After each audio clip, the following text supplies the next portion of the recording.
En agosto de 1944, los alemanes observaban horrorizados cómo sus armas secretas caían del cielo sin explicación aparente, y lo que estaban a punto de descubrir cambiaría la guerra para siempre. Finales de agosto de 1944, 6:15 de la mañana, en un puesto de observación francés. Los oficiales técnicos alemanes del Regimiento de Artillería Antiaérea 155 Oeste, una unidad especializada en defensa aérea, miraban incrédulos un informe arrugado sobre su escritorio. Los números desafiaban toda lógica militar. 82% destruido. Algo era imposible. A través de sus telescopios de campaña, habían presenciado algo que contradecía todo lo que sus servicios de inteligencia les habían asegurado sobre las capacidades británicas. Los B-1, cohetes voladores no tripulados que Alemania lanzaba hacia Londres antes del amanecer, estaban siendo destruidos a un ritmo que no tenía sentido. No derribados por aviones de combate en peligrosas maniobras de persecución, no enredados en cables de globos de barrera, sino destruidos por fuego antiaéreo sobre la costa. Las explosiones ocurrían con una precisión imposible alrededor de los misiles, detonando cerca de ellos sin necesidad de impactos directos. En el cuartel general del regimiento, el coronel Max Wachtel, un experimentado comandante alemán que dirigía toda la ofensiva de los VIP-1, recibía estos informes con creciente alarma. Durante toda la campaña alemana, la proporción de bombas volantes destruidas por las baterías costeras británicas había aumentado del 17% en junio al 74% a finales de agosto, alcanzando el 82% durante un día extraordinario de esa última semana de agosto de 1944. Era el comienzo del shock tecnológico más profundo que experimentarían los científicos de armas alemanes en toda la guerra. Lo que ni Wachtel ni ningún científico alemán sabían era que estaban siendo testigos del despliegue de uno de los secretos mejor guardados de la Segunda Guerra Mundial. Una tecnología tan revolucionaria que estaba protegida al mismo nivel que el proyecto de la bomba atómica. La espoleta de proximidad, o espoleta VT como la codificaban los aliados, un dispositivo que hacía explotar los proyectiles automáticamente al detectar la cercanía de un objetivo, estaba destruyendo sistemáticamente el arma del terror de Hitler con una precisión que la física alemana decía que no debería existir. La historia había comenzado 10 semanas antes, el 13 de junio de 1944, exactamente una semana después del día D, la invasión aliada de Normandía. En respuesta a esa invasión, Hitler había desatado su tan prometida arma de venganza contra Londres. A las 4:25 de la madrugada del 13 de junio, el primer B-1 cayó sobre Londres, aterrizando en Grove Road, en el barrio de Bow, destruyendo un puente ferroviario y viviendas cercanas. 6 personas murieron, 30 resultaron heridas y 200 se quedaron sin hogar. El arma representaba años de desarrollo alemán, un avión sin piloto propulsado por un motor a reacción de pulsos que llevaba 850 kilogramos de explosivo y volaba a 640 kilómetros por hora. Era el primer misil de crucero operativo del mundo, y el alto mando alemán creía que haría arrodillarse a Gran Bretaña. El mayor Walter Dornberger, jefe del programa de armas SMI en Peenemünde, un centro de investigación de cohetes en la costa alemana, había calculado que incluso con una tasa de éxito conservadora del 25%, el OBMO-1 entregaría más potencia explosiva a Londres que todo el bombardeo masivo de 1940 a 1941. Cada V1 costaba aproximadamente 5.000 marcos alemanes, una fracción del coste de una misión con bombarderos tripulados y sin riesgo para las tripulaciones. En el Centro de Investigación del Ejército de Peenemünde, los científicos alemanes tenían razones para sentirse confiados. Habían desarrollado tecnología avanzada de cohetes, creado aviones a reacción operativos y ahora desplegado el primer misil de crucero. El doctor Robert Lusser, quien diseñó el sistema de control del B-1, calculó que la interceptación aliada era casi imposible. La bomba volante viajaba a 640 kilómetros por hora, a altitudes variables entre 600 y 2.700 metros. Los cazas británicos necesitaban velocidades superiores a 650 kilómetros por hora para interceptarla. Para destruirla, tenían que acercarse a menos de 200 metros, arriesgándose a la destrucción por la explosión. En cuanto al fuego antiaéreo, la probabilidad de un impacto directo en un objetivo tan pequeño y rápido se calculaba en menos de 1 entre 10.000 proyectiles disparados. Esto no era propaganda, sino ciencia balística sólida. Los proyectiles convencionales con espoletas temporizadas requerían predicción precisa, cálculo exacto, configuración manual de la espoleta y sincronización perfecta. Con la velocidad del B-1, los artilleros tenían quizás 30 segundos desde la detección hasta el enfrentamiento. El coronel Max Wachtel, comandante del Regimiento de Artillería Antiaérea 155 Oeste, conocía estas limitaciones desde ambos lados de la guerra antiaérea. Durante la campaña, los alemanes lanzarían 9.521 misiles V-1 desde sitios terrestres contra Inglaterra, con miles más contra otros objetivos, elevando el total a aproximadamente 25.000 V-1 desplegados durante toda la guerra. A los pocos días de los primeros lanzamientos, llegaron informes inquietantes a la inteligencia alemana. Las defensas antiaéreas británicas se estaban adaptando con velocidad sospechosa. A finales de junio, la tasa de interceptación subió del 10 al 24%, más alta de lo previsto pero explicable. Luego llegó julio, y las estadísticas se volvieron inexplicables. Los oficiales técnicos alemanes que monitorizaban la efectividad notaron que las baterías británicas reclamaban destrucciones de B-1 con un gasto de munición imposiblemente bajo. Los observadores en la costa francesa fueron testigos de cómo los B-1 volaban firmemente hacia Inglaterra, de repente rodeados de ráfagas de artillería, para luego caer en picado del cielo a pesar de que las explosiones ocurrían demasiado lejos para impactos directos. Sin que la inteligencia alemana lo supiera, estaban presenciando espoletas de proximidad que convertían casi impactos en destrucciones. La tecnología había estado operativa en el Pacífico desde enero de 1943, cuando el buque estadounidense Helena derribó un bombardero en picado japonés, con proyectiles que explotaban al detectar proximidad al objetivo. El fallo de la inteligencia alemana fue total. El informe de Oslo de noviembre de 1939, un documento anónimo que revelaba secretos militares, mencionaba la investigación de espoletas de proximidad, pero los científicos alemanes lo descartaron como desinformación. Alemania había intentado desarrollar tecnología similar, investigaron más de 30 diseños diferentes, pero ninguno alcanzó estado operativo. Los ingenieros alemanes habían concluido que las espoletas de proximidad eran imposibles. Los desafíos técnicos parecían insuperables: miniaturizar transmisores y receptores de radio para proyectiles de artillería, hacer que los tubos de vacío, componentes electrónicos frágiles, sobrevivieran a fuerzas de 20.000 veces la gravedad, crear baterías que pudieran activarse después de años de almacenamiento, lograr la producción en masa. Sin embargo, para agosto de 1944, las fábricas estadounidenses estaban produciendo 40.000 espoletas BT diarias. Durante la última semana de agosto de 1944, la espoleta de proximidad alcanzó su máxima efectividad. Los británicos habían reorganizado todo su sistema de defensa antiaérea. Las baterías empleaban radar estadounidense SSR-584, un sistema de seguimiento automático para rastreo automático.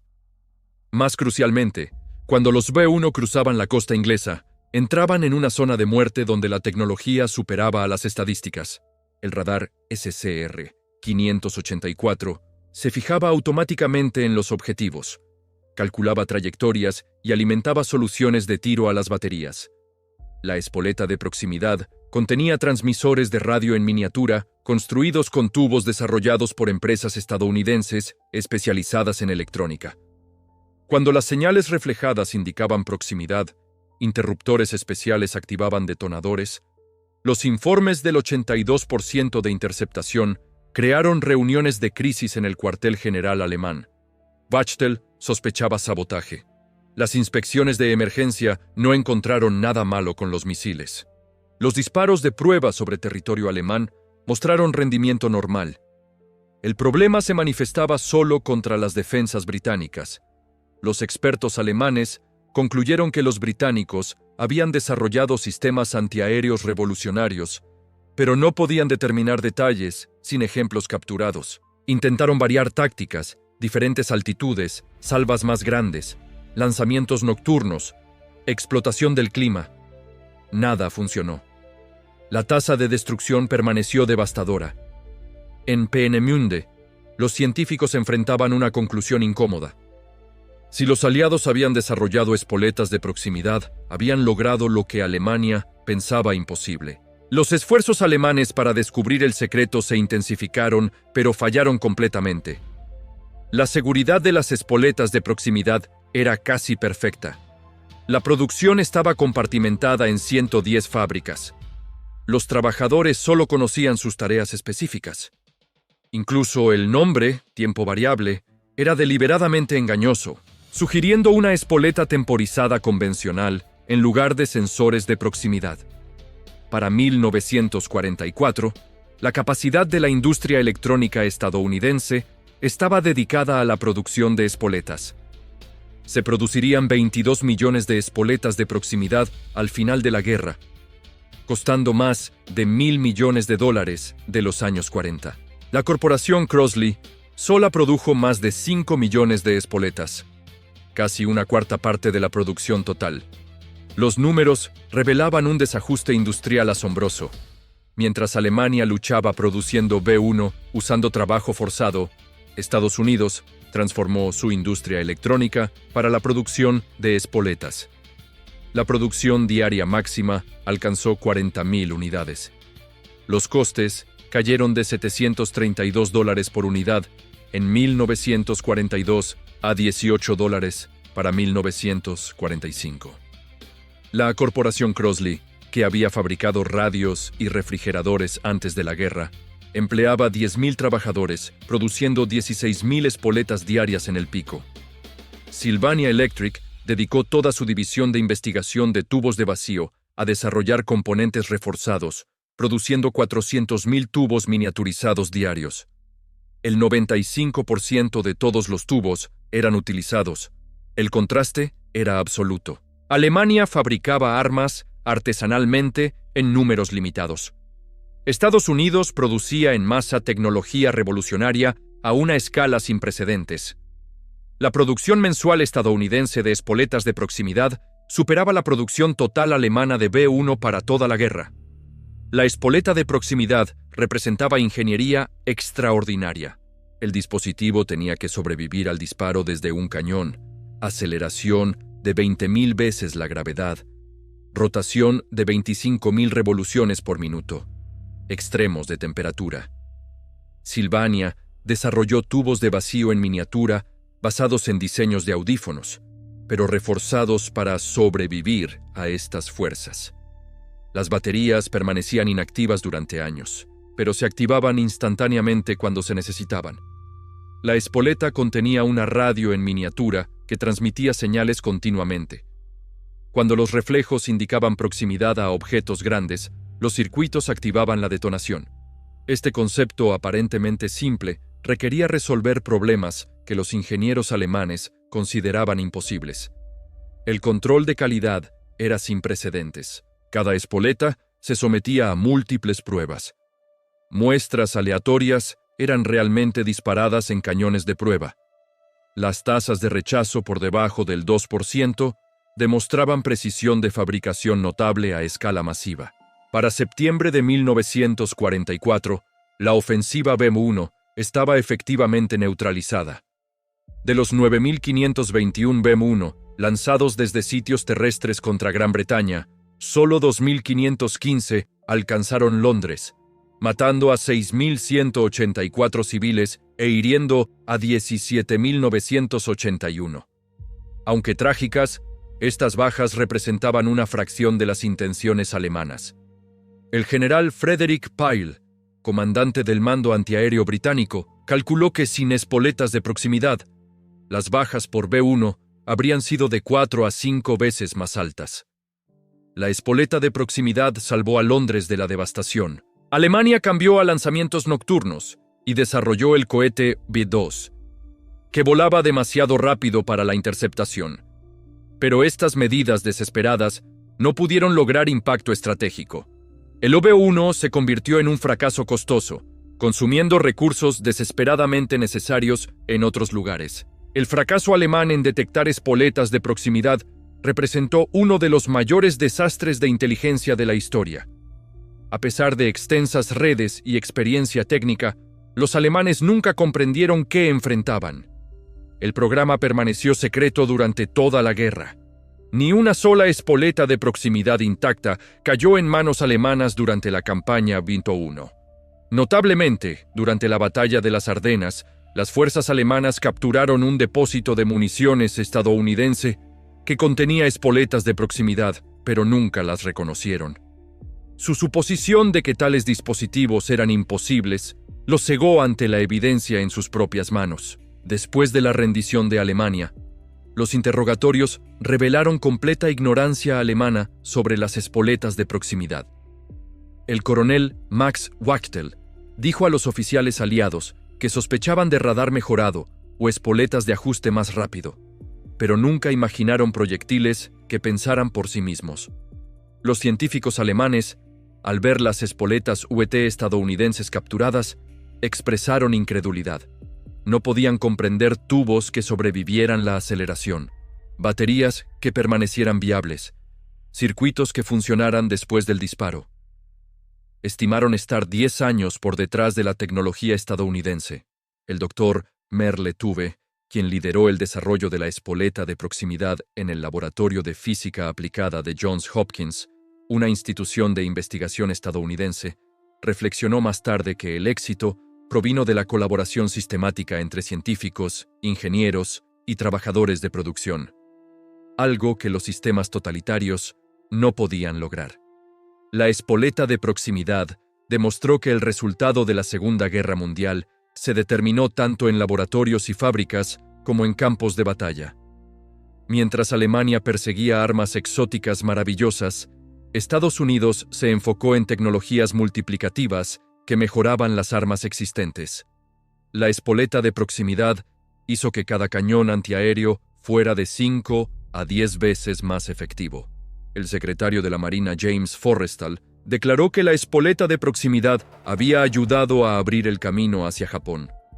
Sin la protección que este ingenioso dispositivo había dado a los buques de superficie de la flota, el avance hacia el oeste no podría haber sido tan rápido, y el coste en hombres y barcos habría sido inconmensurablemente mayor.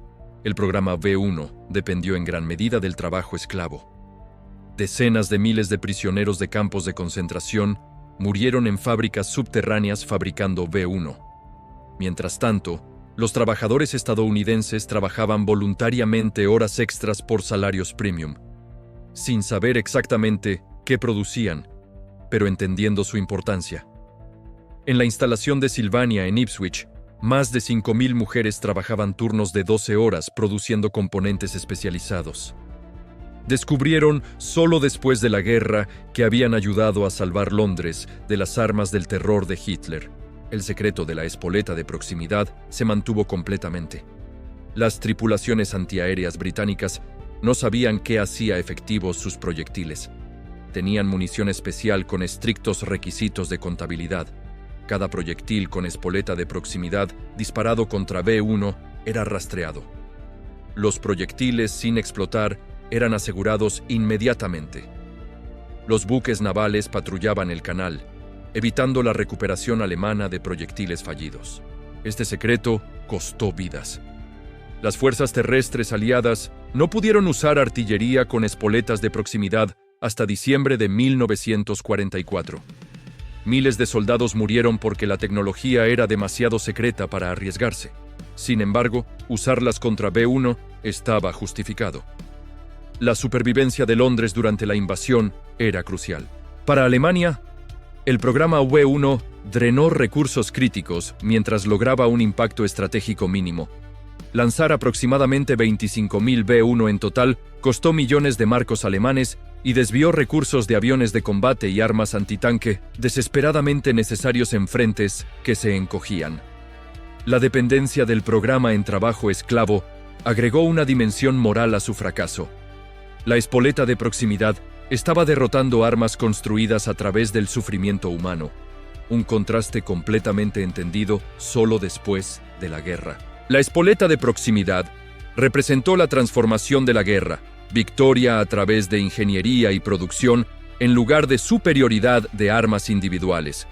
Demostró que la guerra moderna era un concurso de sistemas industriales, no solo fuerzas militares.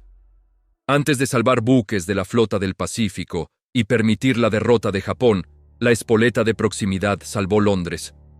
Los alemanes, observando caer los BB-1, nunca entendieron por qué. La tecnología que los derrotó era inconcebible dentro de su marco científico. La transformación fue dramática. Antes de las espoletas de proximidad, destruir un B-1 requería un promedio de 2.500 proyectiles pesados antiaéreos. Con espoletas de proximidad, esto cayó a 100 proyectiles. La tasa de interceptación del cinturón de artillería aumentó del 17 al 82% en 10 semanas. Esto no se logró a través del coraje o el entrenamiento, sino a través de la producción en masa de tecnología avanzada a una escala que Alemania no podía igualar ni comprender. Estados Unidos había movilizado toda su industria electrónica, empleado más de 80.000 trabajadores e invertido más de $1.000 millones para producir 22 millones de espoletas. La espoleta de proximidad fue desclasificada en septiembre de 1945. El anuncio del Departamento de Guerra comenzaba declarando que era una de las armas más importantes desarrolladas durante la guerra, superada en efectividad solo por la bomba atómica. Para los científicos alemanes que habían reflexionado sobre los fallos del UMP-1, la revelación trajo comprensión y humillación. Habían sido derrotados no por estrategia o coraje, sino por capacidad industrial que no habían imaginado posible. Las entrevistas de posguerra revelaron el shock alemán. Habían creído que su B-1 representaba el pináculo de la tecnología de armas. Aprender que fue derrotado por electrónica producida en masa que costaba menos de $20 cada una fue devastador. Habían perdido no ante guerreros, sino ante líneas de montaje. La tecnología de la espoleta de proximidad evolucionó hacia sistemas modernos de defensa aérea, altímetros de radar y capacidades de guerra electrónica. Para los antiguos científicos de armas de Alemania, permaneció como un recordatorio permanente de su ceguera en tiempos de guerra. La espoleta de proximidad demostró que en la guerra moderna, la producción en masa de buena tecnología importa más que la fabricación de armas perfectas. Alemania produjo armas individuales brillantes. Estados Unidos produjo armas efectivas por millones. En ese día notable de finales de agosto de 1944, cuando las espoletas de proximidad destruyeron el 82% de los BB-1 alemanes, la naturaleza de la guerra cambió para siempre. Los alemanes, lanzando sus armas de venganza, nunca supieron qué tecnología invisible los estaba derrotando. Habían hecho todo bien según su entendimiento, desarrollado armas avanzadas, entrenado tripulaciones de élite, logrado avances. Sin embargo, fueron derrotados por electrónica producida en masa que no podían imaginar. La espoleta de proximidad salvó Londres a través de miles de pequeñas explosiones, cada una guiada por tecnología que la ciencia alemana consideraba imposible. Fue el triunfo de la democracia industrial sobre la ingeniería totalitaria, la producción en masa sobre la perfección artesanal, las soluciones simples multiplicadas sobre las armas maravillosas complejas. Los alemanes nunca descubrieron qué golpeó sus B-1 mientras caían ardiendo del cielo, derrotados por un secreto que no podían concebir y un poderío industrial que no podían igualar. La espoleta de proximidad había convertido el arma de venganza de Hitler en la salvación de Londres, y los alemanes nunca entendieron cómo o por qué hasta mucho después de que importara. Al final, la mayor victoria de Estados Unidos no fue en los campos de batalla, sino en las fábricas donde millones de trabajadores muchos de ellos mujeres que no sabían lo que estaban fabricando, produjeron los diminutos dispositivos electrónicos que salvaron una ciudad y transformaron la guerra para siempre. La tasa de interceptación del 82%, lograda a finales de agosto de 1944, se mantuvo como prueba de que en la guerra moderna, la capacidad industrial podía derrotar cualquier arma maravillosa, sin importar cuán ingeniosa fuera. La espoleta de proximidad fue más que un arma, fue evidencia de que la capacidad de la democracia para movilizar ciencia e industria podía superar el brillantismo forzado de la tiranía. Años después, ingenieros alemanes y estadounidenses se reunirían en conferencias técnicas, compartiendo conocimientos con respeto mutuo, reconociendo que ambos bandos habían luchado con determinación por sus naciones. Los científicos alemanes admiraban la capacidad de producción estadounidense, mientras los estadounidenses respetaban la ingeniería alemana innovadora.